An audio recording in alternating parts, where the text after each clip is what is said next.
Hey everybody, welcome back to On the Run. I'm Kevin Sully, joined for the new year by Lincoln Shrike. First show of 2019. I'm excited. And Jenny's on. Hey. Was really hoping to execute that little blip on my part there. It fell a little flat, but we're working on it. A lot of months left in 2019. Yep. Lincoln's New Year's resolution, folks, was to nail the intro, and one in, we're not making much progress. I think. No. If it's a pass-fail course, I pass, but still some work to do. Not by much, yeah. Okay, well, we're excited to be back with you on today's show. We're going to talk about the things we are excited about in 2019, other than Lincoln's intros. We're also going to talk about some news and notes that have happened so far this year, and then look ahead to this weekend, because indoor track is back. That's what Jenny believes. That's what she says. We're going to go with it. On the site, Lincoln and I collaborated and came up with 19 things that you should be excited about in 2019. If I'm still working here in like 2045, yeah, it's gonna be tough. I don't want to do that article anymore, by the way. I was just thinking that exact same thing. Okay. So Jenny, we'll lead off with you. I mean, of those 19 or something else, what's your major storyline, rivalry, athlete that you're most interested in this year? Yeah, so this one comes right off that list, and I believe Kevin was the one who picked it because there were two parts to that series. Yes. The two-part series. Yes. So I'm most excited to see whether Shelby Houlihan picks the 5,000 or the 1,500 at Worlds. She's shown that she is more than capable of being a medal contender in both events. She had an absolutely stellar 2018. And you know, there's pluses and minuses to entering in both events. So in the 1,500, as you noted, she's never competed at Worlds in that event. She hasn't gone through like the 3-round qualifying system. So we don't know how that's going to impact her, but certainly the way she can kick people down, you know, I have little doubt that she would be able to put together a really strong performance there. And that's actually the race, and I'm hoping that she will pick. We've seen her on the global stage in the 5,000. At the Olympics and also World Championships.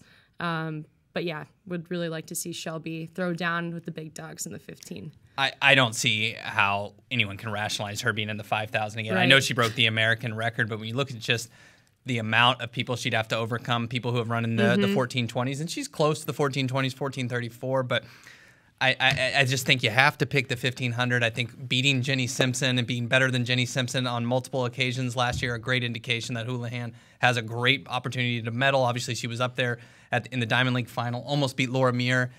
I'm gonna be a little bit angry at Shelby Houlihan if she picks the 5,000. A long way to go. I'll throw in and agree with you there. I'll also be mad at you, Shelby. But we'll see. Yeah, I mean, the easier path to the medal is the 15. Yeah. I think she stacks up better globally there. But the one wild card is we don't know who's running what. Yep. And the 15. And since you can't do both. Yes, Yeah. that's one of many problems I have with that schedule, by the way. Very interesting that they went back to back with those Yep. on the final day.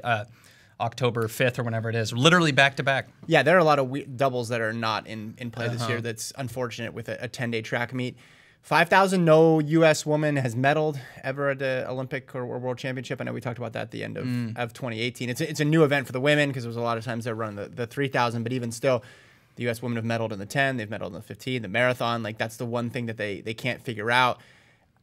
The 15, it's like, you know, it's a much bigger crapshoot. Yes, she could finish higher. She also could finish lower, though, in a way. Well, than the 5, because the 5, there's a few names and they're really, really good, right? In the 5, and some of them almost border on, okay, you know, the 1420, like the Helen O'Bearys or the Sifan Hassans. Oh, that's a little bit outside of her range. 1500, there's nobody she can't beat, but there's also like a list of like 8, 10 people where if they had a good day and it comes down to a kicker's race and there's positioning involved, but. I agree with you guys. I think it's going to be 15. I mean, all you got to do, it's easier to make the 5,000 final, but I still think it's much easier to make. You get in the race and really anyone can get a medal in that 1,500 final, whereas in the 5K, who knows what, you know, who's going to be there, if Dababa will be there, if Ayana will be there, but there's going to be some big move in the middle of the race, and can she cover that? You know, we know she has great finishing speed, but if there's a move, you know, a really fast move with 2,000 meters to go, I don't know if that's her best race. I don't know if they've released a schedule for 2020 yet, because it's good to talk about 2020 and 2019. But I hope that they put those two events apart, because at some point when she's in her prime, I want to see her take a shot at the 5, because I want to see her try to make history for the United States. And if she can cover that move, see if she can go beyond what other American runners have done. Because usually in the past, you're right, it's that one big move or that big push with 1,200. and it breaks things up and they can't cover it, and then you get the 6th or 7th place finish. I think she has the tools to be able to do that. It's a shame we won't be able to see it potentially this year, but I hope we get to see that in Tokyo and beyond. I went with the men's 400. There's just so much to look out for in that race. First of all, you have the reigning champion Wade van Niekerk, who's come back from an injury. You have Michael Norman, 43.61, world leader last year. Still young, but so many 4-meter runners are in their prime in their early 20s. So we are in prime Norman time right now. Lincoln and I were talking yesterday about Karani James, was the 2011 world champ at the age of... Well, that's been 7 years ago. I mean, he was 18, I believe. Yeah. So he's only 25 now, but it feels like a whole different, like an era has gone through since the last time we've seen Karani James. So, Michael Norman is the future, but he's also the present. And then you have, other runners in there, like you can see Akeem Bloomfield, Nathan Allen from Jamaica. And also Norman's success in that race has a lot to do with, the U.S. sprint success overall. Can they do the 1-2-4 double? That's 1-2-4 triple with, Lyles, Coleman, and Norman, or some combination. They have a lot of people to choose from. Ronnie Baker could jump in there as well and get a medal for the United States. That was one of the bold predictions I had for the year, which when you look at it, it's really not that bold, other than the fact that they haven't done it since 2007. So I think the 400 just has a lot in it. And if Van Niekerk is close to where he was before, then it's probably going to be his to lose. Yeah. But if he's just a little bit off, then it's going to be a very interesting race. I mean, I'm of the opinion that Van Niekerk, and through no fault of his own, even if he wouldn't have torn his ACL, would never have gotten that 43.03 form ever again. Just I think that was his lifetime best. That's just an opinion. I have no other... It's what we do on this show. But with the ACL tear... that's tough. I mean, luckily, you don't do a ton of pivoting in track. Yeah, how much do you need your ACL for a quarter? Yeah, that's mostly for we always talk about movement. it in lateral movement sports, which is literally every sport besides the one we're talking about. Especially if he gets lane 8 again. He's just nice and smooth around that curve. I think we've seen the end of Van Niekerk as the top level Van Niekerk. I think it's Michael Turner. Here we go, Hold on, people. cut that again. Cut that right after we said it's the end of Van Niekerk. As the world's best 400 runner, I think if he's healthy again, great. He's not the best. He's no longer the best 400 meter runner in the world. It's Michael Norman, and I don't think anyone's going to touch him this year. I mean, we looked last year, and I know it was an off year, but no one was. I mean, no one was within a quarter of a second. A quarter of a second. Well, right, because Wade Van Niekerk wasn't there. Because he's got a torn ACL. Sure. I don't think he's ever going to reach that form again. I don't have the belief. Well, he doesn't need to. 40. I mean, is your argument that Norman's going to go like sub 43.5 this year, and Van Niekerk's not going to be able to touch him? Because Van Niekerk could slow down half a second and still be faster than Norman's here's the PR. Hey, listen, this isn't a scientific argument. My argument was 2016. That was his peak year. That's the best he was ever going to be, regardless of an injury. He gets injured, then you double down on it again. I don't think he's. If he breaks 44 seconds, I'll be surprised this year coming off the injury. Wow, Lincoln coming out hot. I just listen. I have a bad meniscus in my left knee. And he tore his ACL. As a former elite 400 meter runner, you would really know the impact. I know how long it takes to come back. He from said it wasn't injuries. A scientific argument. To his credit, I don't think that's a completely bonkers take, though. I mean, if you look at Michael Norman, like, was he ever challenged really during the season? He was still like pulling off like insane times. Sure. Like, I don't know. Let's look at the difference between Michael Norman in 2017 when he wasn't healthy, wasn't running. He was good. He's running in the 44s. And I know the argument here is like if Van Niekerk, he can return all the way to health and he'll be there again. But the difference between being at 100%, which Norman wasn't, and he was kind of middling in 2017, and then in 2018, full health, and he's on a whole new level. With Van Niekerk, if he's still coming back, he's not going to be anywhere close to Michael Norman, in my opinion. He can return. I just do not think the Van Niekerk of 2015 and 2016. I don't think we're going to see it again, and I don't think he's going to be anywhere close to his top level form. They said he's going to return in the summer, at the earliest. I know Worlds is until late September. October 1st is when Van Niekerk needs to be ready. That's the first heat of the men's 400. I just don't see him being relevant. As I don't think he's going to medal. That's my bold. I don't think he's going to medal. You should have put that in the bold take. Yeah, seriously. Yeah. I mean, because then if you're saying you're not even a medal, then it's not even a question of just Norman. Then you're putting two people in front of him. I mean, 2016, yes, he runs 43.03. But I mean, even the next year, he had a lot of times under 44. He did. To sort of drop him all the way out of 44 for an ACL. 2 years even since then, a torn ACL. I'm betting on modern medicine here. I'm betting on he's still mid-20s. I know I just said it's a young person's game. I mean, where it's going to be the most interesting if we have these intersecting paths, right? Van Niekerk's a little bit slower than he was. Norman's a little bit faster than he was, and then you get a great race. I don't think he's going to drop all the way from best in the world to not top 3. But I don't know. Also think about how Michael Norman's training is going to change too. He's not going to be like competing as much as he was. Yeah. He's going to have more time to really like focus on developing his top end speed. He's not going to be as tired. So yeah, just the intersection between the possible decline of Van Niekerk and then also the improvement of Michael Norman. We're going to see just how much of a differential there is there. Yeah, and look, I'm obviously bullish or bearish? I can never get that. No, right. you're bullish. Okay. It's aggressive. Not a stock market guy right here. Bullish on Norman, but let's not just. I mean, Van Niekerk's he hasn't been gone that long. Do we know of any other recent torn ACLs? I mean, I know I'm the one bringing up this point. So do people like? I know meniscus. Let's talk about Russell Westbrook of the Oklahoma City Thunder. Tore his meniscus, and like a month later he was fine. So. ACL a little different. ACL a little different, but laterally, I mean, Jenny's right. I mean, it's not like a hamstring, which is just nagging and nagging and nagging and won't go away. In track, you put a ton of pressure on your hamstrings. You're not really putting a lot of pressure on your ACL. And think about how he tore his ACL. Well, then why didn't he run last year? Why would he Yeah, need why to run? though? It was an off year. Yeah, he doesn't need to run.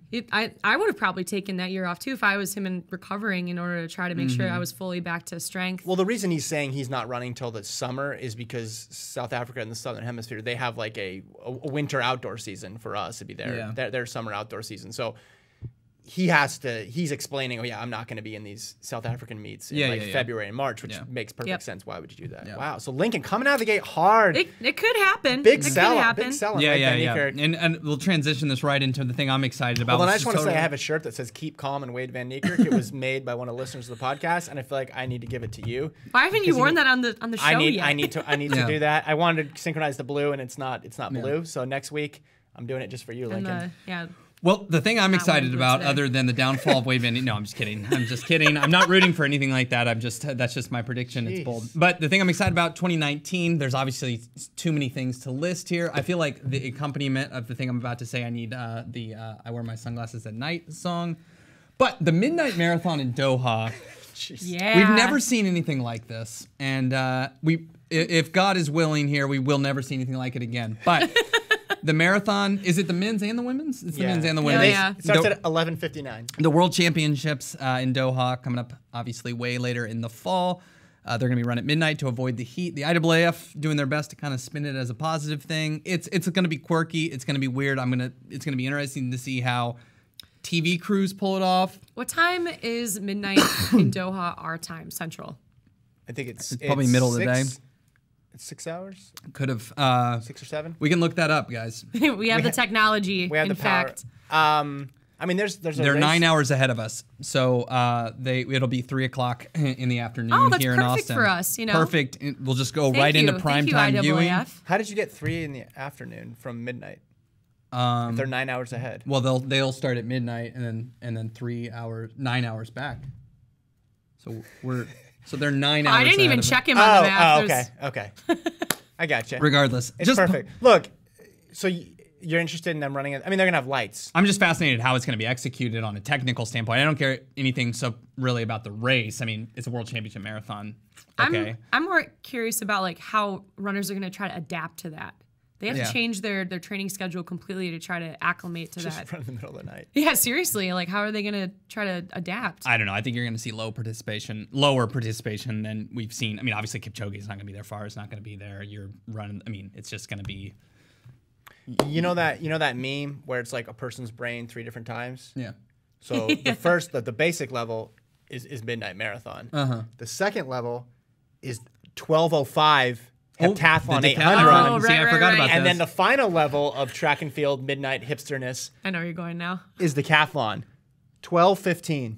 Yeah, Decathlon 1500. One of the greatest things about working in media is going to events like this, and then they are long, but you get a front row seat to these World Championships, so it's very great. But you get in there and media complaints get high as the event goes on. I just can't wait for the coverage of these events. I gotta file my story, and it starts at midnight. Yeah, it's incredible. It's just gonna be wild, and I guess it ends at 2 a.m., whereas the decathlon 1500 does not go that late, so it goes later. But the start time, Did not anticipate that. Yeah, it's Well, just the intensity of what you're doing in a decathlon, I got to imagine that it's way more mentally taxing to have to go and do like, you know, a number of the heat too, it's just- explosive yeah, events that late. yeah, just running 26.2 miles. You know, in What's it going to be, 80? yeah, I mean it'll still be incredibly hot. You're still gonna have issues. I mean, it's just I don't get it at all. Didn't get putting the World Championships there at all either. But Yeah. woo, it's gonna be fun to watch. I mean, everyone will be interested when this is coming up. Obviously, it's gonna be a World Championships time, but people are going to pay extra attention to the marathon, I think, because it's at midnight. Yep. Yeah, it just be visually, it's going to be interesting. Yep. Also, the pink track. That'll Pink be- track's gonna be there, and there's a bunch of new innovations apparently. So A lot of air conditioning. Yeah, there better be. hopefully they don't take all the air conditioning out of like the hotels and stuff. The bill is going to be high that week. Some news of the week. An interesting story, a fun story here. Jenny, you saw this. Yeah. Nick Symmonds, 800-meter star, has a Coming new goal out of retirement, to kind run. of. Yeah. to run 100, Yep. and he did his first run of the year.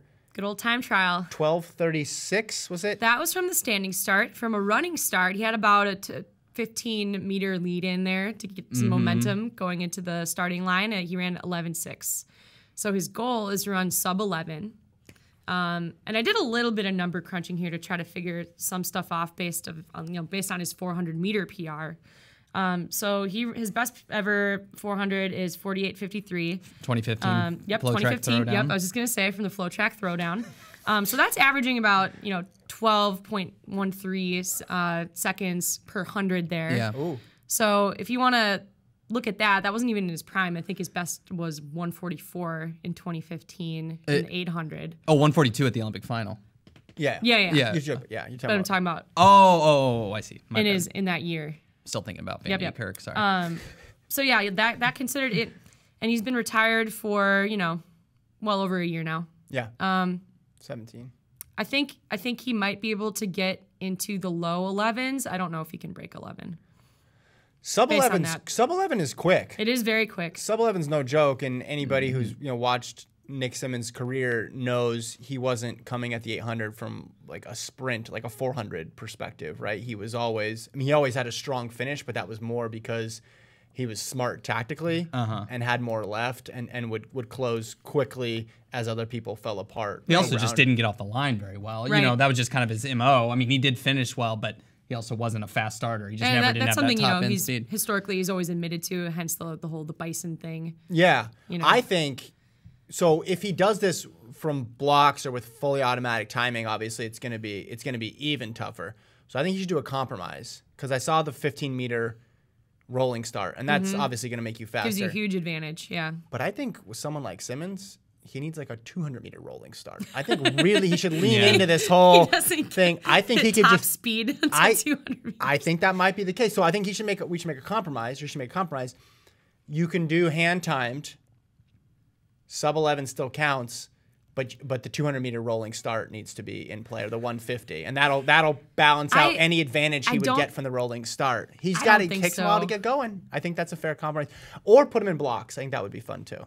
Right? I think Well, it he has to be has in to do it blocks. from blocks. Yeah, I think so. You think he's gonna do blocks? Oh, absolutely. He won't even have a shot at getting near low 11s without blocks. Yeah, I think that he needs to get in shape for the 100. It would be nice if he had some ability to take on a sprinting coach, whether Otto has some free time or what.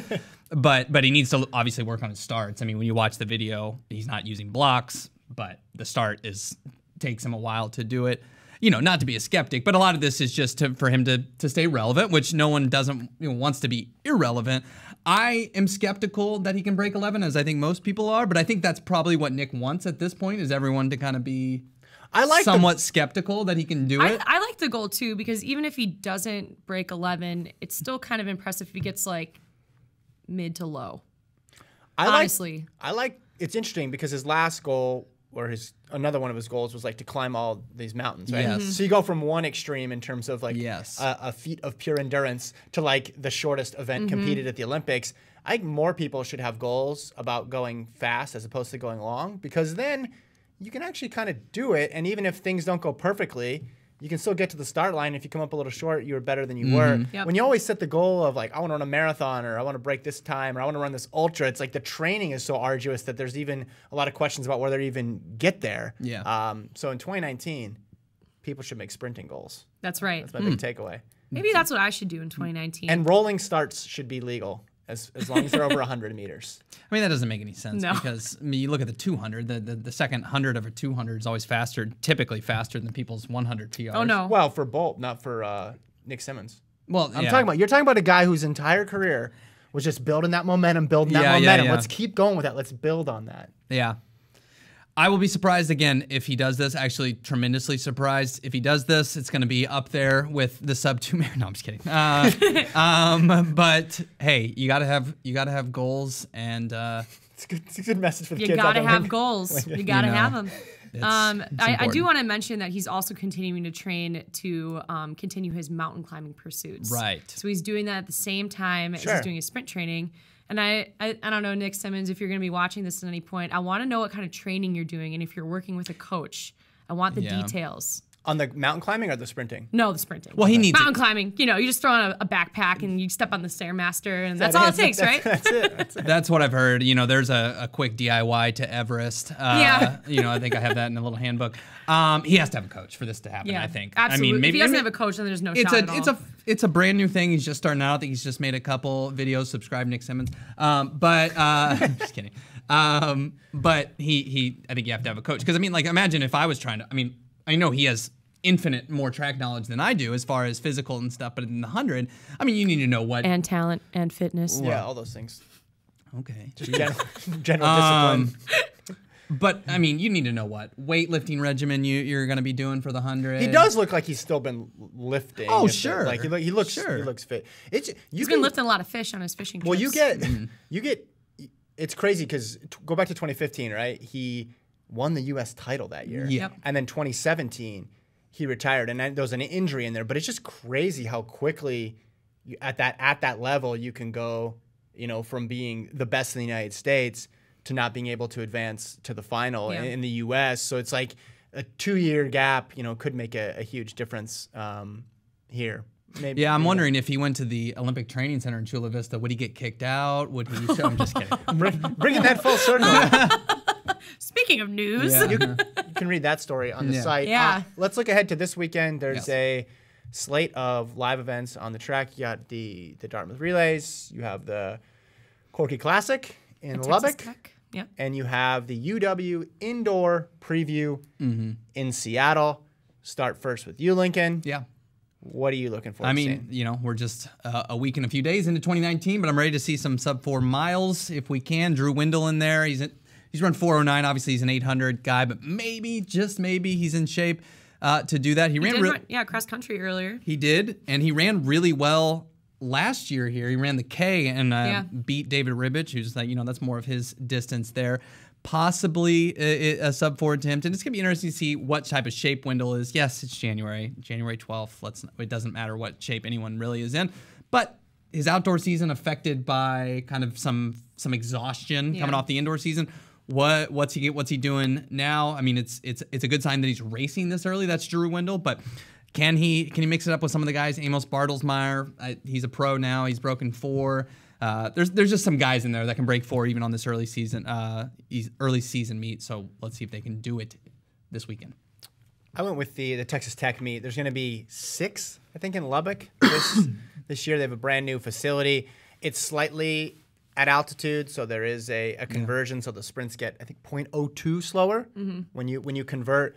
But that's not going to stop a lot of the nation's top sprinters from going there. Divine Odaduru is set to run the 300, off distance for him, but it will be interesting to see how he kicks off his season. Get Kamari Montgomery, the U.S. 400-meter champ. He's at Houston. He'll be running the 200. Yeah. So there's a lot of runners from Tech and Houston, some big names that we're going to see later on in the year. But just in general, I think that facility is going to be a place that people flock to to try to get those qualifiers. And, I mean, I know Odaduru is running the 300 this week, but in the next meet, whatever that is, he could knock out a qualifier for the NCAA meet really early on in the season. Yeah, I mean, he ran 20:26 on this track last year. Yeah. I mean, I know he's running the 3 here, but He's it is a fast track, brand new. I was there last year, and it's an amazing facility. So. And you got the 600 yard too, so you're gonna get some world leads this weekend that may not be broken for a while. When you got the 600 indoors and the 300 indoors. Not sure if Milrose is doing the 300 indoors this year. Usually that one holds up as the best indoor 300 of the year. But if it doesn't, it might come from the Corky Classic. Jenny, what do you got? Yeah, so I'm most looking forward to the UW Indoor Preview because I'm curious to see what last-minute entries we're going to get potentially from the Nike Oregon Project and Bowerman. Mm-hmm. So, typically with this meet, they're not going to, be in the preliminary entries, but in the next couple days, they could show up. And the Brooks Beast will be there, as you noted, with Drew Windle and, David Ribick. And, they need some other pro competition to really take them over to sub-4 territory, I think, especially because Drew Windle is not a miler. And, David Ribick, he is, but if Drew Windle isn't going to be at sub-4 level, that's going to be kind of hard for David in order to carry it there. So it'd be really nice to see Matt Centrowitz because we haven't, seen him in a while and see what kind of shape he's in. Seattle. So he could show up. Donovan Brazier, we haven't seen him debut in a Nike Oregon Project kit yet. Yeah. So that'd be great to see if he shows up. Also, Krista Schweitzer hasn't raced since July. It'd be nice to see her and Vanessa Frazier. And also, where's Kate Grace? I haven't seen her for a long time. So wow, you just laid a lot on my plate there. So I don't know, there's lots of people who could show up. You don't know. We got the woman on the screen there, Sifan Hassan, Nike Oregon Project. She ran a couple indoor meets there. It's fun to see him double too. You get to see the strange doubles. A lot of them are just working out, but good to see kind of like what form they're in early on. Absolutely. Yep. Yeah. You even though it's early, you can get a great indication of what type of indoor season some people are going to have. And last year with Clayton Murphy, he only ran 150, so we're like, he's got a long way to go. So some people are obviously much fitter at the beginning of the season, and some people it takes a lot of time. So there'll still be questions coming off of this. Obviously, we're not getting anything definitive, but it's just, like you said, great to see where people are at coming off the new year. Who packed on the pounds or who didn't coming off Christmas. Well, that's on Saturday. Yep. Live on the site. Also, the meet for Texas Tech, Dartmouth as well. You can check it all out on FloTrack. That's it for this week's show. Stay tuned to the site. We are counting down. We're almost to the top. The number 1 ranked team for men's and women's NCAA indoors. We have pro rankings that are being released every day from Gordon. It's a lot of stuff going on right now, so make sure you click on the site and check it out. Lincoln's writing a UW Indoor Preview. And today we previewed the UW Indoor Preview. Yeah, it's a lot. There's so much previewing going on. Yeah, so enjoy all that. As for us, we'll be back next week.